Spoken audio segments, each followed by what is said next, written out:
Hi, I'm Erin, and this is Erin Go Read. This is me coming from the future, or I'm going back to the future, back to the past, something like that. I'm editing this, and there's way too much footage, and so basically I'm just going to set you up for where I'm going to drop you off at. The first thing you're going to see is it is a Friday afternoon in sunny Folsom, California, about a week and a half ago, and I am getting prepared to fly to San Diego for a business trip. We start with me buying a couple of books, because if you fly, you have to buy books. I think that's a rule. I end up DNFing a book, and I end up reading and completing a book, and you will find out what book that is. Should I let you know? It's my Dark Vanessa. This vlog ends up being mostly about my trip to San Diego and about reading my Dark Vanessa. Several days later. Have I finished any books? No. But I'm going on a trip. I'm flying to San Diego. I leave in a few hours, and no matter what you're reading, if you're going on a trip, flying on a plane, you need new books, right? So I just picked up Transcendent Kingdom by Gyassi from Ruby's bookstore. I would have filmed in there. Got some sweet Ruby time. Ruby is a golden retriever. There's a lot of people in there. There's a bunch of like middle school kids, so I didn't want to film them. And then I also picked up my Dark Vanessa. Been seeing a lot of stuff about both of these, and I know my Dark Vanessa is now in the finals for the booktube prize, and so yeah, I'm convinced. Still reading Grey Sister. Still reading Existential Kink. And really enjoying that. And I'm still reading Fantasties by George MacDonald.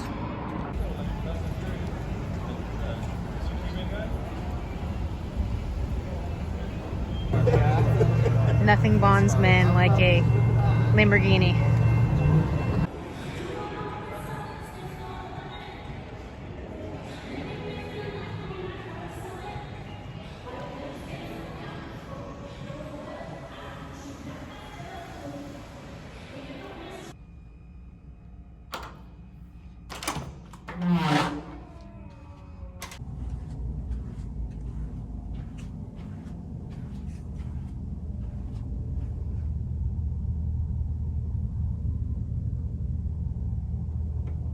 Oh yeah, that's what I want right there, is the coffee.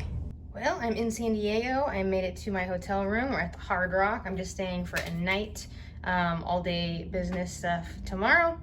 Got a book update though. I'm gonna turn this around and grab some books.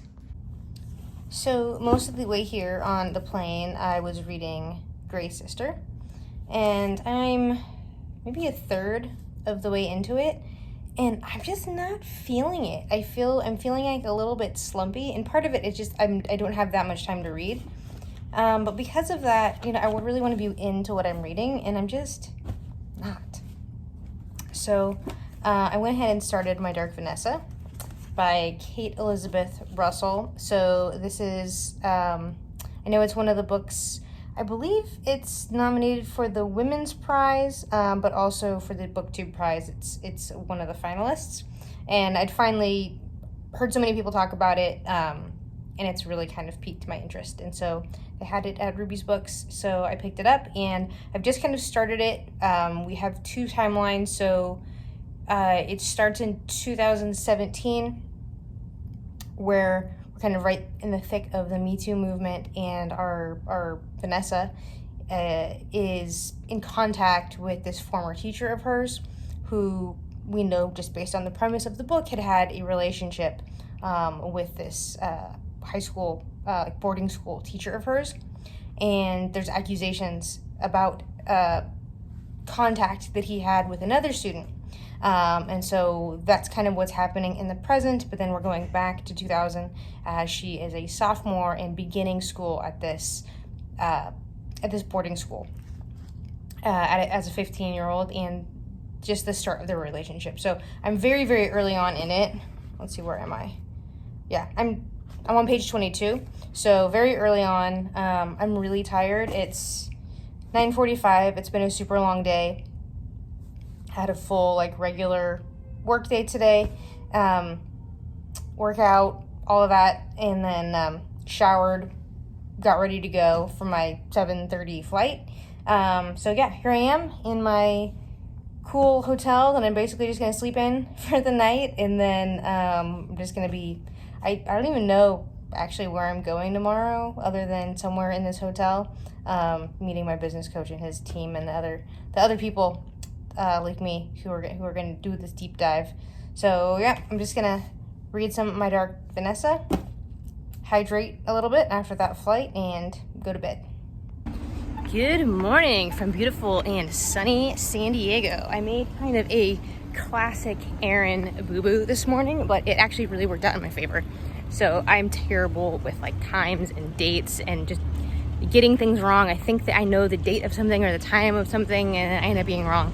Sometimes it works in my favor. A lot of times, not so much. In college, multiple times, I read the wrong chapter, did the work, just did the wrong work. And so I thought we were supposed to be meeting at 7:45 in the lobby to start at 8, but it was actually 8:45, and I get down there and there's nobody down there, and let me check the text again.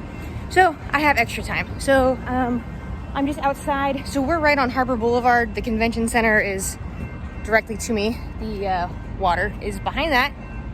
And then this is downtown San Diego. So we're actually looking at Petco Park, where the Padres play, is right there. It's a really cool stadium because it's built like right into the city. Like I actually didn't realize how close my hotel was, but when we were pulling up in the Uber last night, the game had just ended and the fireworks were going off, so that's pretty cool. So right now I'm heading, I want to get a nice view. So I'm heading toward the Coronado Bridge. See that little like spire behind me in the background? So yeah, it's been a while since I've been down here. You know, we used to live in Oceanside, which is North San Diego County. Didn't spend a lot of time down here because we didn't have a lot of time. Marine life, and not marine life like fish, Marine Corps life, and we didn't have a lot of money. So when we would come down to San Diego, we didn't have any money to do anything. So we typically just didn't, and we just hung out around a lot at Oceanside, in Oceanside at our apartment, that kind of thing. But I have been here multiple times for various like conventions and things like that. Really fun place to go for like a run, just like an explore type of run. Considered it this morning, but I've had such a busy week with really, really long days, and I just let myself sleep. There's a better look of, there's the park. It's like the outer, the rim there, the top of the stadium. So, just gonna do some exploring.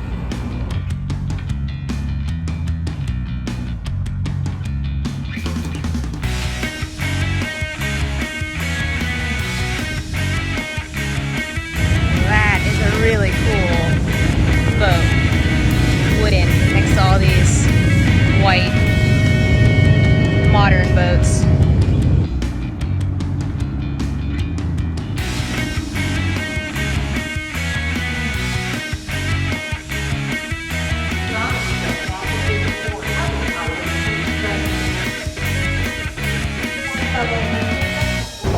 The giant red rabbit means I'm home. I'm home. It is 3 minutes to 1 a.m. Saturday night, Sunday morning. I think the day before I left, I just started listening to Big Summer by Jennifer Weiner on Audiobook. It's like a typical, I don't know, typical, but it's like a summer read, beach read kind of book. Definitely not something I'm normally into, but it was available on Audible, and I thought, well, might as well give something a little bit more easy reading. Like I don't even know what I mean. Like, yeah, I'm really tired, but give it a shot. Something that I don't normally read. So I think I'm just gonna so I've been listening to that on the way home from the airport, and I think I'm just gonna put like the sleep timer on. I think Libby has a sleep timer. I'm actually not sure. I hope it does. I know Audible does. But anyway, set that and just kind of go to sleep listening to that. Good night. So it's Sunday morning. I feel like I could sleep for, I don't know, another hour at least, but my dog was really ready for me to be up. It's just after 9 o'clock. I really never sleep close to that long, or that late at least. You know, it was after 1 o'clock when I went to sleep. Anyway, when I was in the plane, actually, about ready to leave San Diego, I checked Facebook and I had a message from one of my clients, a client named Kat, who has CP. I see her via Zoom, and she asked me, go outside, like check outside your front door. So I had an idea that they were going to be sending me something. Her aunt had asked me on Facebook for my address a week or two ago, and so didn't even think about it by the time I got home because it was so late. It was actually in the entry hall. I just walked right past it, and so I have it right here. So I'm going to open this up. I need to prop you up in some way. I actually have an idea. Excuse my hand. I have an idea of what this might be based on the timing of her aunt's asking me for my address and a comment I made on Facebook on something that she posted. Watch out, buddy. I don't want to snip your nose. I don't want to say it in case I'm wrong, but I'll be honest if I was wrong. How's that?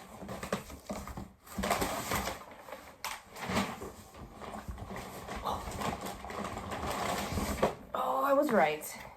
It's an air fryer. How cool is that? So her aunt had posted, it was like a picture of dinner, and it included tater tots. And I said something about, like, you know, I love tots, yum. And an air fryer is the next, like, you know, somewhat big purchase, you know, kind of indulgent purchase that I want to make. And now I have one. Bella 2-quart fryer. Super cool. Very, very exciting. Thank you very much, Kat, if you are watching this. And thank you, Aunt Linda. And Aunt Wendy, was it? I can't remember. I think it was Aunt Wendy who asked. I can't remember. Everybody, thank you very much. I'm really excited to use that. Hopefully I'll get to use it maybe later today. I probably need to do some grocery shopping before the week starts. My voice really sounds kind of rough right now. All right, I just made some coffee. I'm going to get some coffee and probably actually read for a little bit. I don't feel awesome, I gotta say. Hi, buddy. I think my dog needs some love. He's down here. He's been whining at me like he wanted me to feed him, and I did, and then he didn't eat the food. You just want love? You just want love? You just need some cuddle time with Mom? Yeah? We can do that, just don't spill my coffee. So it's, I don't even know how many days later. I just wanted to point out, I just finished reading or listening to the audiobook of Big Summer by Jennifer Weiner. It's like this social media influencer. She's known for being a plus size social media influencer, and she had this kind of like this video go viral of an interaction she had in a bar, and it led to her becoming this influencer, and a bunch of stuff happens. I actually had no idea there was kind of like this genre that this book ended up being in, other than like light contemporary, that I don't even know if it's a spoiler because I never read the synopsis of the book. But anyway, it was pretty good. Like, you know, like nothing revolutionary or anything like that.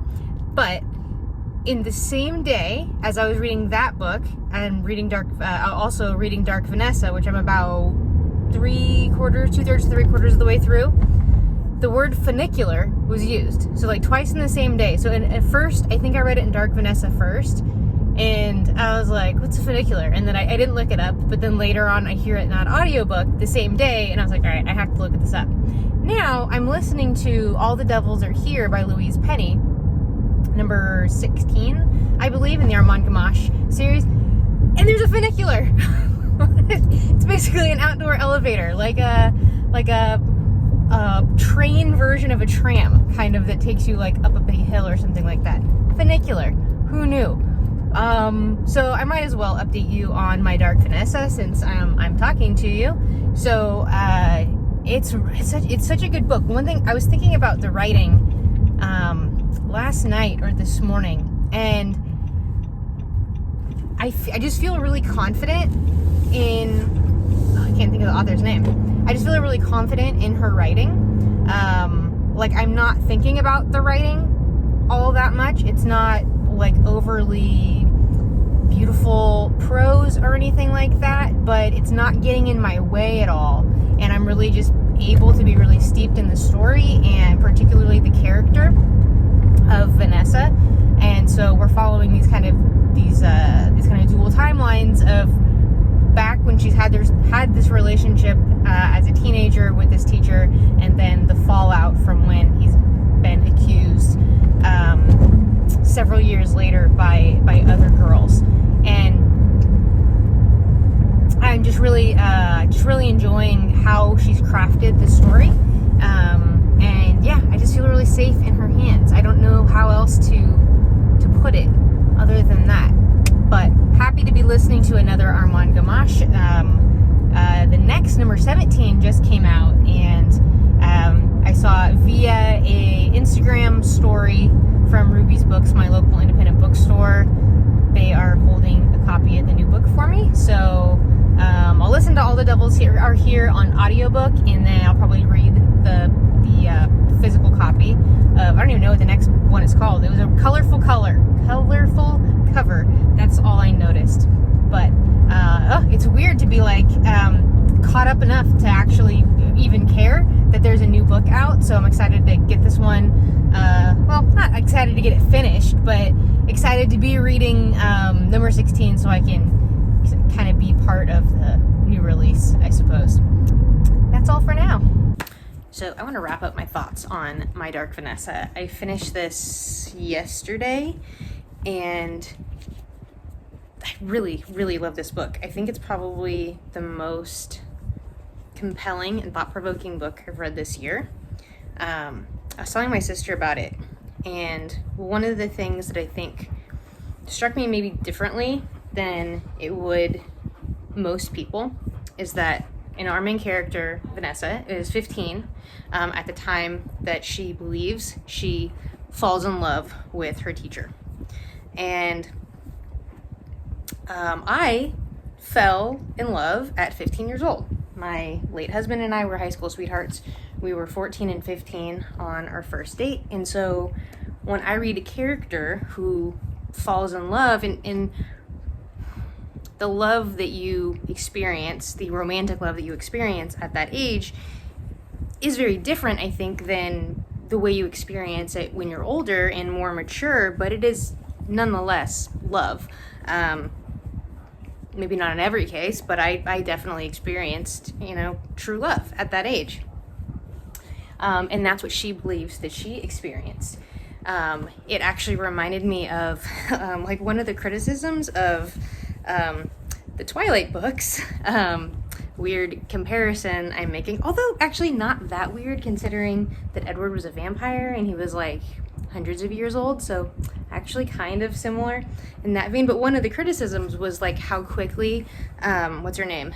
Bella, the main character, how quickly she falls in love and all this, and being that young and everything, and the depth of emotions and everything she was feeling. And I can tell you firsthand, absolutely it can happen. It did happen to me. And I think especially because of the age, the lack of maturity, the lack of experience, it is all that more like all-encompassing and engrossing, and like literally the only thing that you can think about, probably compared to, I haven't fallen in love since then, so I wouldn't know what a second love or dating after that would be like. But I know the experience of being truly in love at 15. So I think my take Sorry, I'm folding laundry as I talk to you. So I think my experience is probably going to be a little bit unique in that. So I personally felt very kind of drawn into her experience of that romance, of feeling like she was in love, and I think legitimately being in love, and particularly in her case, being loved and being so kind of cherished by somebody else, even though it's gross who it was. But the other thing that I noticed is that particularly when they were younger, or when she was younger, she's not concerned about the fact that he's her teacher. It's inappropriate that she's underage, that she's 15, and that he is her teacher. Her concern about the relationship has more to do with the age difference. She points out that, the age difference between her 15 and his 42, he's almost triple the age, triple her age, and that's more of the issue to her rather than the power dynamic and the just illegalness of the situation. I'm blown away that this was a debut novel by Kate Elizabeth Russel. I didn't realize that until I was watching somebody else's video on it, and I think it's unbelievable. I cannot wait to see what she puts out next. I hope we don't have to wait too long for it. I just think she was so skilled at keeping us in Vanessa's head, particularly in the kind of the then timeline, and really understanding what she was feeling and getting these little glimpses of moments where she's kind of questioning, and then in the now timeline where she's struggling with kind of the idea of victimhood and whether or not she was the victim of a crime. Even using the word rape is really like unsettling to her, and as it should be unsettling to anyone, but she doesn't want to take on that word, and that doesn't, she says that like she doesn't want that to be part of her story. For her, it was a love story, and she was not a victim. And I think what's interesting kind of about that is the idea of, can a crime be committed against you, yet you are not a victim? And I think it's an interesting kind of perspective and mindset to have. Like, you can experience pain, but that doesn't mean you have to suffer. So my hope kind of would be for Vanessa, as she goes on, to maybe acknowledge that what happened to her, that part of her life, was inappropriate and it should not have happened. But giving her some agency in that, and that while he may have committed a crime with her, that she is not a victim. And that's probably, I think that's very nuanced, and obviously, according to the law, obviously it's a crime and she's the victim of that, and she's always going to be her whole life is shaped by this, but that's also what she wanted to avoid. She didn't want that to be part of her story. So yeah, I just thought it was really, really amazing. I probably won't read it, but it did kind of spark my interest in Lolita, as Lolita is brought up over and over and over again in the book, as is, I keep forgetting the name of I think it's a poem from Nabokov, is where My Dark Vanessa comes from. Yeah, I just thought it was really, really amazing. If it sounds interesting to you, I recommend you reading it. Obviously, there are some relatively graphic sex scenes between an adult man and a 15-year-old girl, and then as she progresses. So, if that's going to be triggering for you, then this is not going to be the book for you. But if you want something compelling, really thought-provoking, a really well-written story, I say go for it and pick up my Dark Vanessa. So thank you for joining me for this vlog, and while I fold my laundry here. It's Sunday night, so kind of getting ready for the week. If you have read my Dark Vanessa, let me know your thoughts on it. It's 5 stars for me. I can't think of anything I've read so far this year that would come close as far as just it being as compelling, as well written, as thought-provoking, like everything I already said. I think it's one that's gonna stick with me. I can really enjoy a book and love a book, but they're not always very sticky, and I think my Dark Vanessa is very sticky. Thank you for watching. See you around the tubes.